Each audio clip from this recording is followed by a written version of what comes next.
Mukama yebaze mwenna abatulaba manya n'eddoboozi omusumba Ssentayi thanks. Zaali ssaawa nga 11 awo bugenda kukya. Olunaku ndukubaganyemu ngenda guyitamu nti neetaaga ku ssente. Kati ngenze njiibyo essigiri y'omusajja. Oyingidde awo obubbi. Nyingidde obubbi. Kati muzeeyi yalaba bimusukiriddeko ng'alaba kisusi n'anzugulako fayiro. Nanjamu musiba emyaka 11. Yes, yebazibwa abooluganda. Njagala okubalamusaako linnya lya Mukama waffe Yesu Kristo. Era nga mbabuuzaako nti muli mutya eyo, Mukama abakuumye atya. Ate era nkomyewo Shalom Edith ku bujulizi bwaffe okuwera Katonda obujulizi. Nga njagala okwebaza mwe abasubscribinze, abalikinze, abasharinze, nate era n'abatulekeddewo comments. Mukama abatwagalire era tubaagala nnyo. Twebaza engeri gye mutwagalamu n'engeri gye mutugobereramu. Nate era tuzze n'omusajja wa Katonda azze okuwera Katonda obujulizi olw'ebyo byamuyisizaamu, olw'essanyu lyamuwadde, ate era n'emirembe gyamuyisizaamu. Kati tugenda mwaniriza atubuulire y'ani, amannya ge, abwererezaawa n'ebirala tunaddawo ne tubitegeera. Mukwano bakuyitaani era obudde wa weyanjulire abatulaba era abatuwuliriza. Mukama yebaze mwenna abatulaba nsanyusa okubalaba amanya n'eddoboozi omusumba Ssentayi thanks. Mpembe obuweereza bayita Worship Prime Ministries International tuli Ntebe. Duwa mukisa nnyo okubeera ku mukutu guno ogwa Sermon Testimony era nga teredde omukisa okubeera wano leero. Amin. Mukama yebazibwe. Amina. Yenze. Tusanyusa okulaba mukwano. Tuli wano n'omusumba thanks Ssentayi okuva mu buweereza bw'Entebe. Tusanyusa okulaba webale kusalawo okujja kuwera Katonda bujulizi. Amina. Amina. Kati musumba thanks ogenda tubuuliramuko awo obulamu bwali butya otandika okula bwesanga oli luddawa, olina maama na taata? Amina. Obulamu bwange nazaalibwa mu maka g'abasumba, ndi mwana wa musumba Kyotera, musumba Ssentayi po. Kanisa gita Kyotera Christian Center. Nazaalibwa nnaku z'omwezi nga 9 ogw'Okutano. 1998 mbaseerabidde bulungi. Zeezo nnyini ennaku z'omwezi. Obulamu bwange tebwali nnyo bwangu okutuuka wano wendi. Mpise mu bingi embyogenda okumanya leero. Nazaalibwa olugero lwampeebwa nti nze mukulu ewaka. Nali mpeze ennaku 2. Bwezammanyi bino ebimbe bayita yaabwe. Yaabwe yankubako nga ndi wa nnaku 2 katemfe. Banyumiza mama yankwata n'asooka nsuulako ewaka mu kyalo nga naye bimusobedde. Naye Mukama n'ambeezaawo ne mba mulamu. Nenkula ng'abaana abalala, nenkula ne bazadde bange. Mbadde mu bulamu bwa kisulo obusinga. Nsomedde nnyo mu kisulo. Nayinga ekisulo nga ndi mu primary 4. Primary yonna ne secondary gimaze bulamu bwa kisulo. So sibadde nnyo ne experience ya waka. Mbadde nayo ya holiday. Sikuze nnyo n'abazadde, nkulidde mu kisulo, nkuze n'aba metro n'abawaka. Obulamu obwange mba ntuuka mu I remember nakula mu ssomero actually nga mu bulamu bwa kirokole nga kulembera abaana ku ssomero primary. Abaana nga ne mu church nga ndi wankizo nnyo nga Katonda mwagala. Mba ntuuka mu P7. I remember li vaka P7. Vaka P7 ebintu byatambula. Vaka P7. Okuva wansi oli bulungi byonna bitambula bulungi. Ifine nsoma mpita nabeera nga mbaana abasooka abataano. Nze ne primary P7 PL ina mutulya P6. Wali mugezi. Nakola 15 aggregates. Naye nayita. Mwana P6 okubanga nkoze 15 aggregates. Nze yali agezesa yagenda nga mpise nze bwentyo bwe nagenda mu secondary. Secondary senior 1. I remember vaka P7 nembere waka si nnyo tekyatabuka nnyo kyengenda okugamba. Ne senior 1 awo nagenda mu ssomero lya single liri ewaffe single school senior 1 I don't know, never knew exposed n'abaana bangi ne experiencing life y'obulamu obulala. Abaana abategera ababamu n'akasente nga bakaagala twakwakanga oba yafaayo n'obulamu bwonna obuliwo. Nze tebankyalya nnyo ku vidi labiranga oke nakyo kuba nako mulaba abazadde yali ku vidi yali primary 6 P6 sadda mubalaba ku vidi babiranga bizi omanyi bya Sunday babiranga ku church abasumba kale nga vidi bitegeera baba baweerezaayo akantu n'oguma sife abaana beera ku pressure ya ka pocket money oba bakwadde omutwalo n'osomerawo. Kati I remember senior 1 wawe senior 2 obulamu bwe batandika okucyankalana. Bucyankalana butya? Bucyankalanira ka firimu ako nali muntu ayagala nnyo firimu. Kati firimu bana ebintu biriko possessions nabira so exposed mu firimu nembeera nnyo addicted ku movies nti naye sobola okumisinga lesson nengana ogenda kusomero naye nga nyeze mu kibanda kulaba firimu netuuke wakanga wakati kimala bulungi balina ka limitations era niko zirumbanga mu kibanda mwana wa pasita numbye ekibanda kya firimu tandisa oziraba tandisa okundya yagendangayo movie 2 ngenda okulaba ate movie 2 tezikyamala kati ntandisa okuba half day ng'ebyokusoma bitadde oluusi kyabeerangawo nensoma up to lunch after lunch nentolokayo yali mu kisulo essomero teryali strict nga tosobola kuntegeera. Twabanga n'amagezi mangi naye lwakubeera nalina effujjo lingi ku ssomero nga bannoonya naye nga zinabanga n'ebyokwewolereza bingi. Kati ntandise okubeera mu kibanda ntandise omisinga kati nnaku kati natyanga nnyo omuzadde wange muzeeyi yakubanga kibooko muzeeyi we yakubanga kibooko bwewalamanga wabanga w'amaanyi kuba ye teyagalamiza banga wasange muzeeyi nga kuba kibooko n'oddamu amagezi. Kati mu kutya eyo kibooko bwe twakolanga emisango n'obirowoozangamu ebintu ebibiri okugwa ekibooko n'obutaddayo. Kati oluusi n'oddangayo ekibooko n'eba nnyingi n'otandika obitunuuliramu n'ogamba kibooko eno eyitiridde. Lwali lumu lwe nagenda nenkibeeramu olunaku lulamba nezibeera ssaawa 5 gwa kiro. Ogw'ekiro tonnadda ku ssomero? Sinadda ku ssomero waka olwadde kati bakulye ku ssomero sinadda waka. Kati tonnadda waka? I remember actually senior 1 yo nali mudde. Wali mudde? Ekyo kyobadde tewatugamba. Senior 1 nali mudde senior 2 nayingira boarding.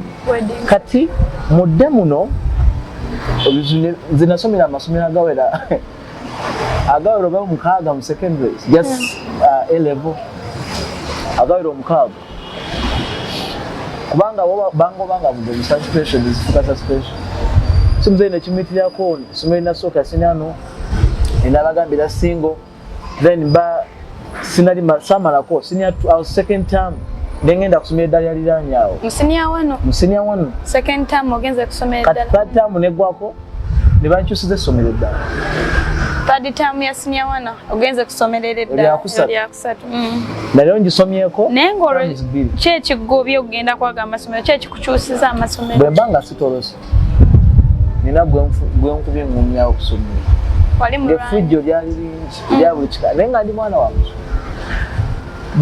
kyesaabagambe effujjo lyabadda sijjukira bulungi olunaku lumu mu middle class bayitako maama nakubako kirasi namba kirasi namba nenjibalula kasi nekaaba ne bayita muzeeyi muzeeyi omukadde maama yamugamba mutaani wakubye essomero namba manya kirasi namba kugamba isitole wange yali muzibu nnyo nali muzibu wakwasaganya naye sina mikwano nga tosobola kuntegeera. You can't be my friend. And it's so complicated. Or secondary. And it's so complicated. Nga sina gwe nesiga. Somero oli mu lyakusatu. Ndi mu lyakusatu. Seerabira ngenze eryokusatu agendeyo bayitawo na bingo. Nze nangamba omwana kamufulumye town. Kisa agende yeyeyo. Eyo nembeerayo nepangalayo kale. Mwaka neguwera. Sinya fili netuuka sebo nga ndi eyo. Naye nkomawo njagala bayita bumpipi kuba byonna byonna byatabukiraawo. Senior 3. nga coming towards senior 4 badde mbulamu nkomyewo kale yali holiday firimu zifuse firimu nyingidde ekibanda kisobodde kudda waka kati olw'okutya emiggo neŋŋamba sigenda kudda waka olwa firimu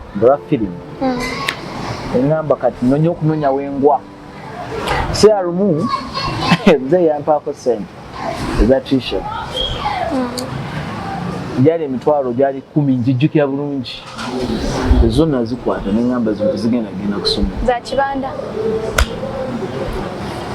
za kibanda nendyako mpolampola oluusi kati owekibanda nga nteesa naye yafuuka mukwano gwange sajja bamuyitanga Yusufu sirimwerabira yali mukwano gwange nga mugaa kati omanyi nze ngenda sulawo oyagayo kasente kameka omunyiga 5 n'osulawo olunaku nga takubuuza lwaki todda waka alina kubuuza tasobola kubuuza nga naye aba ayagala sente abaana aba street we batubatandika jjukira ndi mwana wa musumba sikyasobola waka abantu bandaba ku street bali bamanyi abasumba banne bandaba abalokole bamanyi bamuwa report omwana tasula waki waka kati sizoni eyo nentuuka ekiseera ate kati nazo ekibanda nazo ziweddewo nga nno zino kati ngenda okizula nga bw'otunda scrap ofuna sente kati awo omwoyo gwa scrap ne guyingirawo essomero wawe oliggalidde ddala sikyayagala kumanya tokyayagala kusoma newaka ovuddeyo newaka avuddeyo senior 3 taata tajja kunoonya newanoonya tasobola kunfa osobola kulaba oyitayita bwoti nensooka nnoonya ekyuma notandika scrap olina okkeera ku makya nakeeranga nnyo oluusi oba ogudde mu kifulukwa sooka olindeko totubulidde wakomera ddala mu senior 3 si bwe nakoma kati nkubira life yakyankalanamukkaawo kuba namalako senior 4 mu senior 3 era watandikira scrap bwe ntandika scrap kati tandisa okunoonya ebyuma esefuya z'amaama zaggwera mu scrap syalumu natwalemu omanyise nesefuya ezabanga ez'ekyuma nga nnungi biseera ebyo nga zifumba ebijanjawo n'ebijja obulungi wadda wabba sepiti sefuliya zewabbanga ate kati saucepans nazo nga nzitwaliramu nanonako esefa ya mukadde sirigyerabira n'aginoonya gwe batundanga scrap n'aginoonya n'agigwako n'aginoonya saddayo yabagamba oyo mwana ebima kati nanononera akatale yanyonyonera akatale biseera ebyo nenoonya wano olawanyinza otunda scrap nentandika okunoonya scrap nemunoonya buli nsonga nga ngenda mbina ebizimbe bazimba kati agabaate ago ge basaze oba mubiteresa wanja bino naye syalumu olunaku olwo sirwirabira mu bulamu bwange nakeera ku makya nga noonya scrap kaba n'abasisi ba chapati baba n'ebisigiri byabwe ebirungi zaali sawa nga 11 awo bugenda kukya olunaku ndukubaganyemu so ngenda duyitamu nti neetaaga ku sente kati ngenze enjibye esigiri y'omusajja oyingidde awo obubbi nyingidde obubbi esefu yanjibye esigiri njibye sorry ndi mukukire nayo kati walo guy bana ba security yali akuuma ku petrol station nambuuza ng'omukulu olagawa naye nga mutuufu nemugamba nze nsikaca eno sigiri yawo nangamba osiikirawo nemulaga ate namusongera gyenva nangamba ate obanga osiikira eri lwaki okkirya n'esigiri kale awo ne bimbulako ne binkalira omusajja yansuuza esigiri sirigyerabira nansuuza esigiri yankuba emigo naye namuddukako nayirikitaako 10 kyotalabanga nemuddukako kati embeera y'obubbi nayo kale tandisa okukalira ddala kati sikulapu sikyamunoonya njagala awera wonoonya tajja kuwera ololonde tajja kuwera nga sinaaba sibeera waka tolina kyoŋŋamba mbeera mu kifulukwa mwana wa musumba kati nga nze bwonteekaawo n'omulalu tetulina wetuwawukanira sisala nviiri nze kasanfuna kusenga ne musumba yamala n'akuvaako muzeeyi nga aswadde bamanyi bali bamanyi actually kankuwerere nze nkuze mu kanisa nga ndi muwerere nali mu kuyimba nga ndina worship team nga ndi mwana alina eddoboozi obulungi nga ndi mu worship team nga banneesimisa naye kati byonna bibaddewo jjukira nali exposed eri ekkanisa oba tuzigenzeemu tuyimbye mu makanisa buli kimu tutuuseewo ndi exposed kati embeera etuuseewo ate ntuuse kino ofuuse kino taata toŋŋambye wali taata yadde aswadde takunoonya n'agamba kale omwana bwe yankwatangako bwe yanfunanga ng'emiggo gibaluka akubye emiggo alowooza mbadde olinaku 2 wannimi kati we mbadde olinaku 2 muŋŋanya scrap njagala si kati awo ensawo ya maama yagwanga mbuzi nanoonyanga ezambami mukazi watu n'agakaba ng'ate nzikwe n'owonfuukuba toswazima kale n'owonkuba swazooge yogera kale mpaaka ettaano mukazi watu nanga kale si zange za kibiina z'abakyala mukazi watu yali akulya abakyala mu kanisa kati n'atuuka neyejjako n'ensawo y'abakyala nga nja zinoonyaayo oba nnobeera mu kibanda ate nina okulya tuli ku scrap badde mu kiba kati nfuusa ebiroodi wa kibanda sasula lunaku sikyasasula sinema firimu yabanga oba 3 by then yes yabanga 3 ntuusa ekiseera sikyaliwa layisi mu kibanda sasula ki lunaku sente z'ofuna zonna za firimu kulya kyanyamba saagenda mbiragalagala nababeerangamu naye ng'ebyo tebinja kubanga nali nina foundation y'ekkanisa nalinamu entiisa naye kati nga sikyasaba simanyi oba ndi muloko oba si mulokole oli awo ndi mu kibanda kasandya nendaba firimu bandi nga simanyi kirimu firimu nga simanyi omalako olunaku nga saga ekyo lumu omukazi omu ow'omusumba omu andaba ngenda mu kibanda akubira mami tabaniwo omulaba wano bayitanga kulebeterye mama n'ekyotera mulabye ayingidde ekibanda bazikunikiza saa 2 awo maama ayambudde yazambadde mukazi watazannoonye I remember zalinga sawa 3 bwakiro jjukira mu kibanda TV yokka yebaako tekubeerako lights tosalaba muntu nali ntudde nga nzigyeko essaati omanyi bituka ekiseera bugumu nga lingi twajjangako amasaati kati nga wano gayi aliwo agyeko essaati nanziranya azigyeko eki essaati ng'abagayi wano ono akutte ogwataaba ng'akutte ogw'enjaga banyooka ng'omuka guli awo nga tosobola kwawula nze nabamuusa I remember maama yayingira ne mule senyenyi omukazi n'atuukako nga yeetegereza abantu bw'ati mu feesi naye nga tasobola kwawula mutabani we nabandera n'afuluma ne kimuggwako neetuuka nenfuluma teyategeera kubanga naye nti enkana nfuuse bbo yatuula ku kibanda mpaka firimu ezagwe yagezaako linda nga tezigwa nze nasasudde lunaku nze nsemba ofuluma wenkowa nga bakiggaza nze bindi roodi eyasasudde olunaku oluusi nga nsulamu nakeeranga mu kibanda omanyi twabeeranga kyasulangawo bakirongosanga ku makya enjaga bisigala ebivera bya walagi byonna byonna biriveera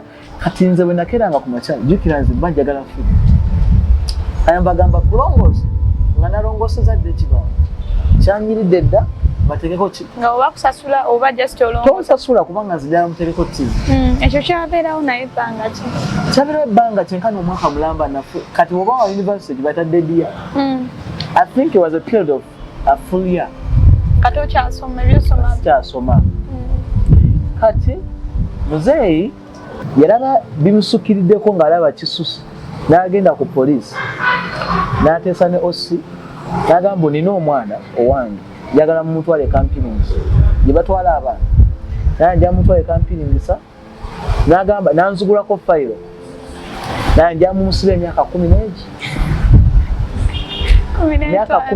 nga muzeeyi akibaze bulungi ku myaka gye nina gye nalina by then bw'agattako 15 nja kuba n'emyaka 25 nja kuba siddawowe ng'akibaze wenviire campiringisa nga siddaani kati nga taliko kyakunenyezebwa omwana aweza dda 25 omwana aba avudde wa nga bamuwadde amagezi kyekyasobola okukola nze yanguddeko fayiro poliisi ennoonya naye annoonya ndi mu kyotera mwennyini sifulumi banoonyeza omu naye nga tosobola kuntegeera soolaba firimu eno mu kibanda kyeno bwe mbowa nengenda mu kibanda kyeri nensala ekkubo naye nensooka njiraba kati nga nda n'ekibanda kyendiramu langi nga ndi awo obulamu ne bufuuka buzibu nnyo gyendi serabira fayiro nebaddewo atandise okunnoonya bamugambye tujja tunoonya omwana ali mu kunnoonya poliisi ennoonya tenoonya nti publicly nti baladde biposters naye within baladde nkesi abawadde description yange wenfaanana kyendi amanya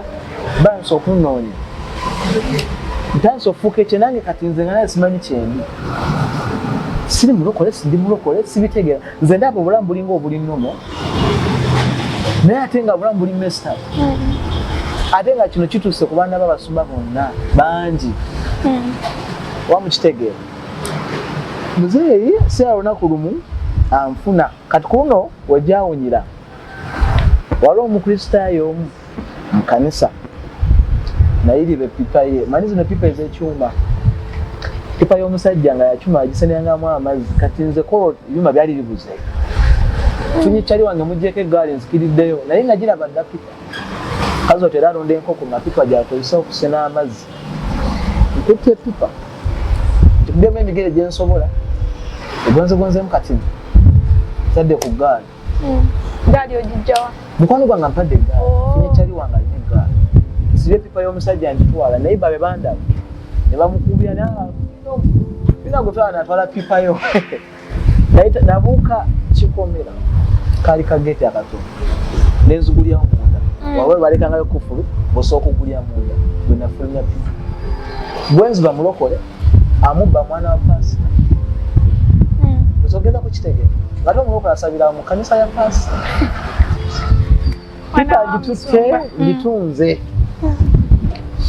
benjitunda bampadde siraba bazijjamu kilo zaba 28 sikyerabira kilo zalinga 28 babanziba balina engeri gye banzibamu gye saategeera tutte kilo zange 28 bampaddemu sente nyingidde ekibanda ndi biroodi ani gwe saabu ya lanci awo tewali bagulidde lanci naye yampadde eggaali muwaddeyo ze muwaddeyo kumbe pipa agenda kuzza omuzigo sirabira koolo muzeeyi yajja okunoonya mu kibanda kwolwo ekibanda baakigwako banoonyeza mwendi kati bwe nabalaba yampitako nanoonya nga obimanyi katosobola kola ki kuntegeera banoonyeza tebandabye bantuseyo kati bwe bafuluma nentya nenjagala kumbe banteeza ne bankwata empale muzeeyi yankwata empale eni nampisa mu town nantwalewo omusajja yalina edduuka ka center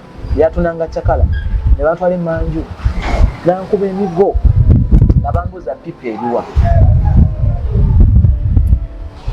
bambuza pipa nenganya okutaaja nensirika migo giridde antute wakansula emigwa bansibidde mu karuumu bansula emigwa gyonna nina okwogera pipa gyeri kati eventually kumakya nenjogera muzeeyi yali aguze omanyi zino enjegere z'embwa entonotono ali ku lujegere nga alina engeri gyalituze nga sina wendaga nze nabantwala ku makya nzimbye omubiri gwonna balaze pipa weeri kagira nga nafuuka mubbi nafuuka muyaaye nafuuka wa ku street ndi awo obulamu buli mesa nzijukira bulungi after that bantwala gayi nembalaga wa pipa wenji muzeeyi nantwala paka ku poliisi atudde ku poliisi omukazi andabyeko omukazi eri osi nenga yono gwe batunoonya tugenda mutwale kampinisa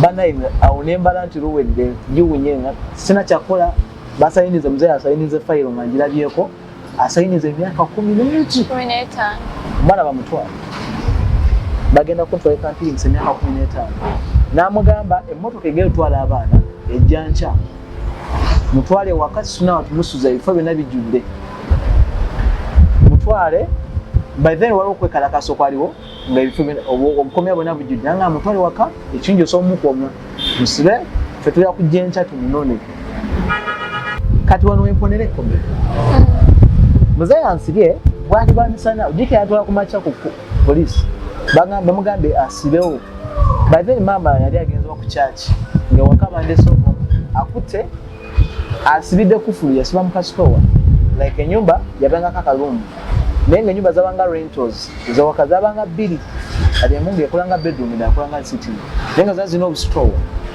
kati akasitowa kamu kendali mukumba bonna bwalina ekituli kya siiri nakale akeeri nga kalina ekituli kya siiri muzeeyi ekyo teyakibala anyigidde anyize kufulu anyigidde munamanyini mwendi ansumuludde ntudde awo mbirowoozezaamu nino nga nzisina kyentidde obulamu nga nagubadda sina kyeneeguya sina kyenjagala kumanya emigo gintamye akoze buli kimu sera olunaku olwo nga teronda yasooka n'anteeka mu karumu waliwo ennyumba waliwo neiba yali mu kuzimba yakuba emiggo nga ndi ku njegere n'akuba emiggo n'akokuba n'anakokwata ebifunfugu kati nga nkasuka bukaka bino ebitofaali ebyo bwakuba nga busungu bumuyitiridde kali so disappointed simunenya nnyo eyataasa yali neiba yagamba waayo totya muntu muno bajja kusibira bwerere nga muyaga oba nkyettire kati wano nawalampa akarumu nempita mu kituli kya siringi nenzukukira mu situulu ekirala kumbe ye teyagaddeyo nenfubutuka nenzuduka nadduka nakiwalazimu oba nenyinza bitooke nga nyinza ogaba lwanguba wenawonera nenzirayo mu kirumu kinasulangamu nensokanga kaaba simanyi kyandiko. I don't know what happened to me by then. I think that was my point of transformation. To me, no one prayed for me. Muzeyi yagezaako bali muzeyi yita abasumba bamutume entale oba waliwo babuddeko bamutume kibuule bonna bataddeko emikono nze no ngamba tunuulidde tugoba emizimu gyonna gijja kgenda nena bakola deliverance ya wiki omwana wa musumba agenze seera lunaku lumu twali mu ddiiro nga tuhavinga sapa nga ali so disappointed nakola statement eno nesaka kati yanuma nnyo actually yanuma nnyo naye simunenya muzeyi yakola statement n'agamba mukama singa asobola okungurantingayo ekintu ekyo nampayo ekyamagero kyekirana kyamagero naye mukama singa asobola okumpayo ekyamagero eki omutabani owange gwemaninga first born yantunya mu maaso n'agamba gwe wandifudde taata nemmanya nti owange namuziika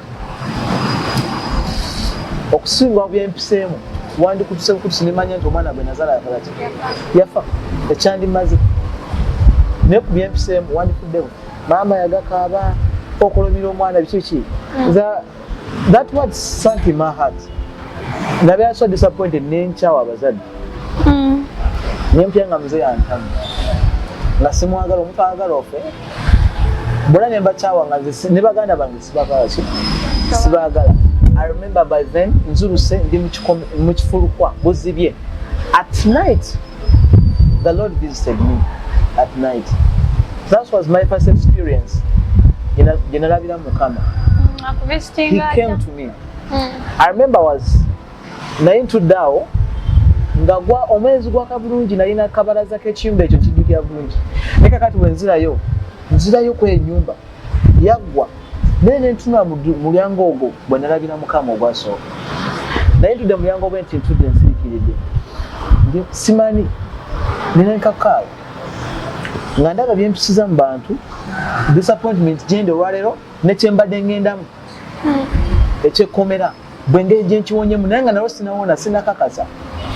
I remember ndi awo nkaaba ndi disappointed sitegera kigenda maaso Katonda yogera nange nzijukira eddoboozi eryaŋŋamba a very clear voice and the Lord told me one thing. Mukama yaŋŋamba nti thanks kwabo ekigambo kyalinga ekigambo ky'owuliranga ekyabujjo nga bwe nkyogedde ekitono ennyo gyendi. Yes, he spoke to me. That word kyalinga nkigeraageranya nga wenza obeera mu ddungu ng'omusaana n'enkalamata nnyingi egirasi emu y'amazzi gy'onywa n'okuba ng'ekuyita mu mubiri bweti okitegeera bulungi obanga mwene empewo ennyingi n'ofuna akakopo ka caayi bwe kyali bwalinga bulamu obuzze munda mu nze ate nenyo I spent over hours crying and I was crying and then God brought me back to the life, the first place gye nalimu obulamu buli thanks yali oli n'angamba ye gwe thanks yasinza thanks yaweereza nga abaana bonna baali bakwagala. You are an example to many people. What happened? And you know a lot abooluganda, that was my turning point. Nakwata bukwasi bye nalinawo nenzira ewaka neŋŋamba oba bantwala oba banzita nakomawo nkaaba mama yandaba nasooka ntya n'okuntya napozigambu wati nenyingira kalumu kange ako nenkaaba amaziga mzee yakomawo nankebera nga olwedde natolose nekibeerawo neyewunya okuba nga nkomyewo waka ate nga ndi mukaaga simanyi kyeyakola banesonya bwesonyi nembeeramu ekyo kyonna nenya nenaabako n'okunaabako eyankwatako yabeera surprise. I think I remember by then waliyo olukuŋŋaana lwabanga lwabavubuka lwebayitanga Youth of Destiny lwabeeranga kakuuto olumanyi bulungi olukuŋŋaana olwo lwali I remember omwaka ogwo bali bali mu Ddulanga muzeeyi yansaba ekintu kimulanga njagala genda mu lukuŋŋaana olwo kugenda kutwala njagala siyakusiba njagala genda muki mu lukuŋŋaana nenkwate ku nengenda mu conference nga bwe nali nenkwate nengenda mu Youth of Destiny nensanga omusajja gwebayita Pastor Todd omwama ku bagenyi abaali ababuulizi jjukira by then nali mu kwaya njoyinize kwaya ya conference within bali bavubuka nga volunteeringa. If you want to volunteer you come out. So this guy saw me nga ndi mukuweereza mbe yaŋŋamba Mukama n'amugamba the Lord instructed him to be like a father to me. Aŋŋamba yajja nzijukiranga conference wedde kuba yabanga yalina ku ttaano ku Friday olwenyini kawungezi yampa email ye n'aŋŋamba njagala twogere tanka okwogera we connect.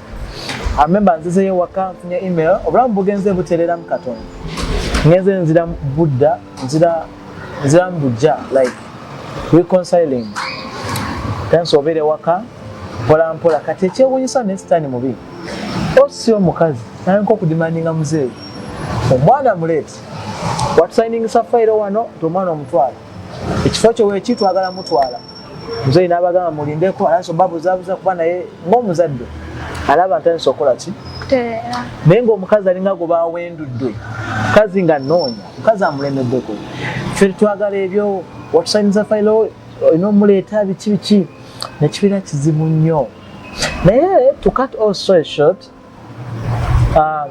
nsanze Todd obulamu butandise okukyuka njagadde n'okuddayo ku ssomero then jjukira nalinamu dedya nalina okuba kati nga namala doctora senior 4 nenzirayo ekisa kya Mukama nenda admitting essomero eddala nentula senior 4 jjukira ntudde senior 4 yes nzeeyo mu senior 4 nzeeyo mu class tandise okwagala Mukama tandise okunjagaza ekkanisa tandise okwagala obuweereza badde mu kanisa nkomyewo buto mpolampola naye nga abantu banzikiriza kyandabanga oli kati tandise okuswagolinga n'okukakasa abantu like I'm changing kitegeera naye ng'era kyafiimu tekigwamu era osanga era kakutwalayo n'oddayo mpolampola like that mbadde ku ssomero tadde mu kisulo mbaddeyo saatoloka kugenda mu firimu ate naleka kutoloka kugenda mu overnight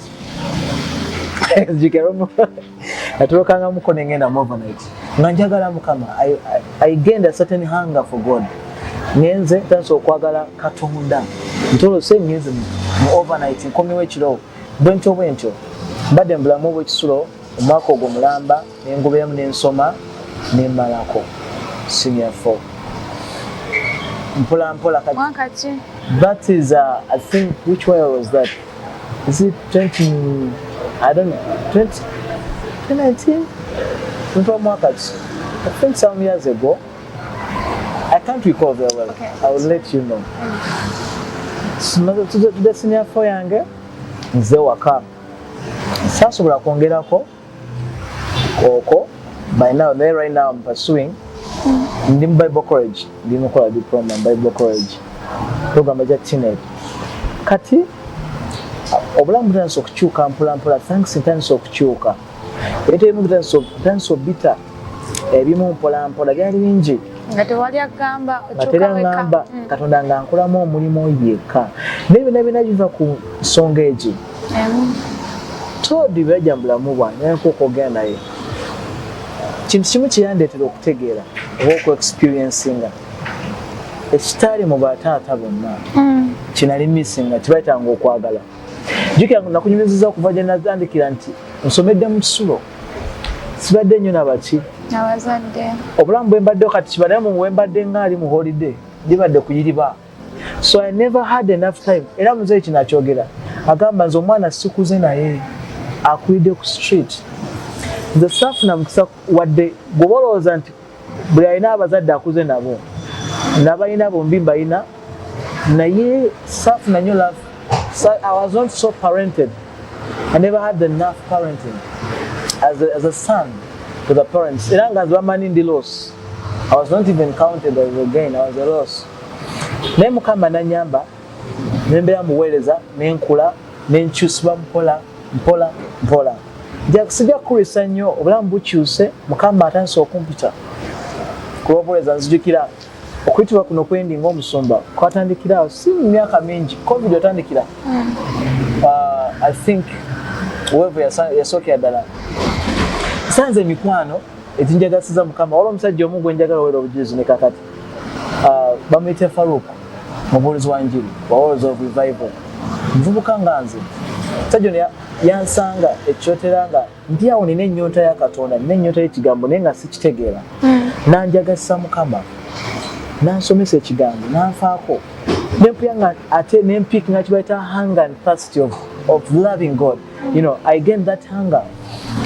Naye exposed ku njiri, naye exposed ku kigambo. Nentula wansi nensoma ekigambo, nentula wansi nensomesebwa ekigambo, nenoonya Mukama ekitaalingawo. Nzijukira ebiseera ebyo nazukanga n'ekiro nensaba for hours. Nze nalanga n'okutyamu nengamba osabye ote essaawa zonna ezo.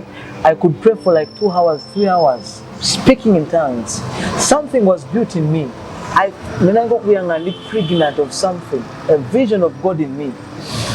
Obulamu ne bukyukira ddala. Mukama nankyusa. Akalinga akaseera akatono obulamu bwange ne bukyuka. Amen. Nzijukira olwo nkuleeta kati nga bwendi. I think mu COVID season 2020 yeah. Exactly. Wetwafuna lockdown eyo nze gwali mukisa. Eyo nebina nga abasomi bagagadde, amakanisa bagagadde, butimba kigadde, nze Mukama nankwatako n'asomesa ekigambo. Nempulira enjiri, nenjagala Mukama, nenoonya Mukama. Mukama nk'okugenda nange ebintu bingi. Mukama nze teyandiyisa nnyo. I remember by then, nali ndi ekyotera, nefuna invitation ey'okujja Entebbe. Nali nze kutraining abayimbi, ndi mu training abasinza. Nali nze kutraining abasinza Entebbe ngawo omusumba mukwano gwange ampise. Nembuuza Mukama nakiconfirminga. You understand? Or nenzija Entebbe, najja Entebbe. That's how I came to Kampala. So, to Entebbe, sorry. Nzize Entebbe omwaka mulamba ogwa 2020. Nempeereza omusajja. I served the man of God for that full year. Nempeereza omusajja ngambeera mu kanisa, nkola intercession, nkola ushering, ndi mu worship team, nkola bukimu. Nempeereza omusajja wa Mukama omwaka mulamba. Faithfully ngansula nawakawuwe omwaka mulamba. After that full year, then God saw me ready for ministry. I remember it was one day, it was a weekly service in a church. This voice was so clear. The same voice that spoke to me from the other first place came back this time around. Nangamba, thanks. I want you to train. I want you to speak to people. I want you to speak to worshippers. Do conferences. I remember it was February. Utakola conference ya soka. Otandisa obuweereza. Abantu bangi tebanzikirizamu, kale bazadde bantu basobola kunzikirizamu. Otandisa okukola nakola mu kanisa yennyini ey'omusumba oyo nanzikiriza naye genda naye. Nentweta meeting ya soka abantu bajja nensomesa ekigambo. Olina obujulizi mbina video nzina. Abantu ne babeera transformed and bayagala ekintu kino. Mukama nangamba taliko kikolanga buli Friday y'okubiri buli mwezi. Omwaka gwonna nga tukola buli Friday y'okubiri buli mwezi. Paka ku conference y'e12. I think wakati awo netufunamu lockdown y'okubiri mubijjukira netulemera kukya online meeting. Online era videos gye ziri ku platform yaffe ya Worship Realm. experience ku YouTube nga tukola online meeting nga tubulya abantu gatuteeka ku Facebook mpola mpola obweza ne bukula mukama nangataka abaana tebalinko okuweereza nange nina tiimu nene abaana gye bali tuweereza mukama tulina worship platform WhatsApp group we meet we speak the word these people are serving with me heartedly they put in their money I remember recently tutakasemba okuba tuladde mukono tukola worship conference it was so powerful mukama tukozeseza tulabye ndabye ebintu bingi ndabye abalema nga batambula ndabye abazibe nga balaba ndabye kansa nga ava mu bulamu bw'abantu ndabye abantu nga bakyuka ndabyeko abaana abalina obujulizi ng'oba nga balinga nze nga bakyuse kubanga Katonda atadde ekigambo ku bulamu bwange olwekyo kye nayitamu era kimpadde obukakafu kyonna kyendi leero tekiri mwani ga mubiri gwange si busobozi bwange abadde Katonda ndabyeko obulamu bwange I've seen myself with people I've never dreamed that I would have been with them. I've seen God in my life. Right now we are doing ministry mukama yatuwa instruction buno omwaka nga gutandika tukola live conference like tukola missions twali ekyotera ntukolayo wa muzeeyi wange yennyini nadde wa muzeeyi wange kitange ku kanisa ye nenkolako olukuŋŋaana nalaba nga omuzibe awona nalaba wall family nga they were nalaba abantu nga baconceivinga the barren people. He saw miracles. The power of God moved. Amen. It was so powerful. Amen. Up to today, we are still serving God.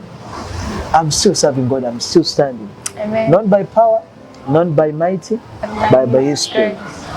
Amen. Amen. Amen. Twagala okwebaza Katonda.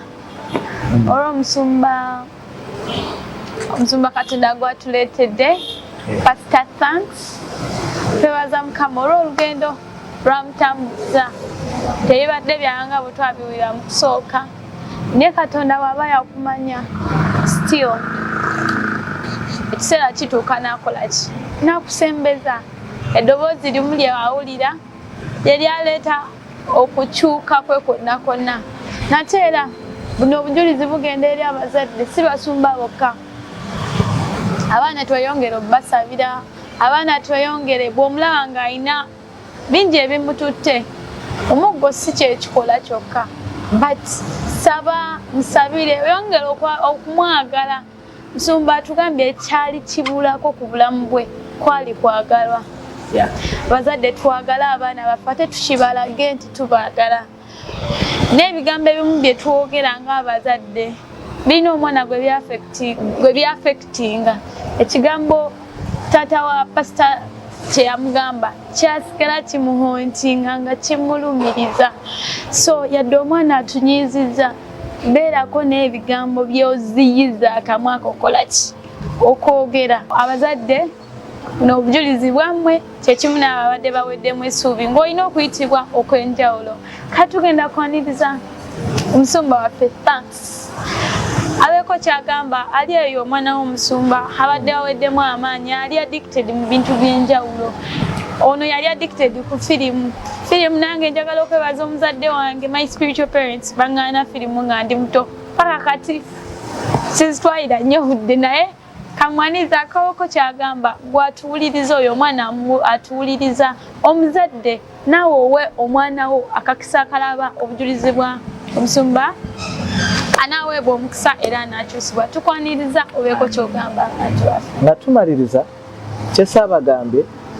kitange yatuuka n'akitegeera naneetondera nensonyiwa dadi n'ansonyiwa ne twagalana kitange twogera in one ampa amagezi ampa bulamu buweereza era ne university gyendimu kati gyendi musoma course gyendi musoma yarecommendinga mukama yebazibwe byonna bisobola okukyuka njagala kuzamu amaanyi oyo ampuliriza sifaayo kyoyitamu kyenkana kitya kiringa ekitasoboka ewali okwagala kwa Katonda byonna bisoboka bwebanga nange nasobola okukyuka Katonda asobola okukyusa abantu bangi sinkanya abantu bangi abali mu addictions abastrugglinga ne pornography abastrugglinga ne masturbation emyaka mingi naye nga just kutegeera kankubwe Katonda waffe kwagala ewali okwagala tewali kirema bazaddemu abampuliriza abaana baagale love your kids leka emikono gye gibeere nga miggule gyali mu byonna byonna byalikola mbulamu beere emikono gye nga miggule nga gimwaniza nga gimwagala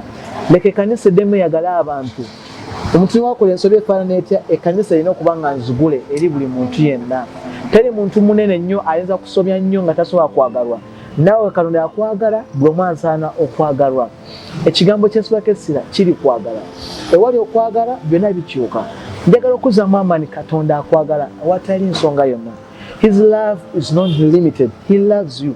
Even with that worst mistake you've ever done in life, God still loves you. He will love you till you turn up. He loves you and He loves you forever and ever. May God bless you. Amen. Amen. Wow, kabadde kaseera kalungi olugendo. Twebaza Katonda olw'olugendo olwo lwayisizaamu omusumba waffe. Nate era naawe ali eyo bw'oba olina ky'oyitamu, nze kyempulidde eddoboozi limu lye yawulira lyamuleetera okukyuka. Neera ekyo kitujjukiza nti singa yali teyakulira nga mu kyaki nti abazadde bamuteekako efoosi okusaba okukola ki, still tyanditegere nti oba ono Katonda ayogera nange tiyandibadde n'okukola ki, okulumirizibwa. So abaana baffe tubakulize mu Katonda ti ne bw'alituuka awantu n'alaba nga biganya awulira abikooye n'ebya Katonda abikooye, alibeerako n'okulumirizibwa okwa Katonda okw'Omwoyo Omutukuvu. Kyanaawuliriza n'agamba nti lino ddoboozi lya Katonda, awulire okusiikuulwa nti ono si yenze, ono si ye Edith ayali oli. So abaana baffe nabo tubayigirize beekuumirenga mu Katonda ti ne mu biseera waliwo ekize balisobola okukola ki, okukyusibwa. Otherwise Mukama abawa omukisa, mweyongere okulwakinga, mweyongere okusubscribinga, mutulekerewo comments. Ate era n'ali eyo tosirikira bujulizi bulina omuntu ow'enjawulo gwe bukomako. Buno obujulizi bulina abangi be bugenda okukomako era waliwo abantu ab'enjawulo bangi abazze nga bakola ki, nga bakomwako. Mukama abawa omukisa. Nga Salmon Index tubaagala nnyo, mbaagala nnyo.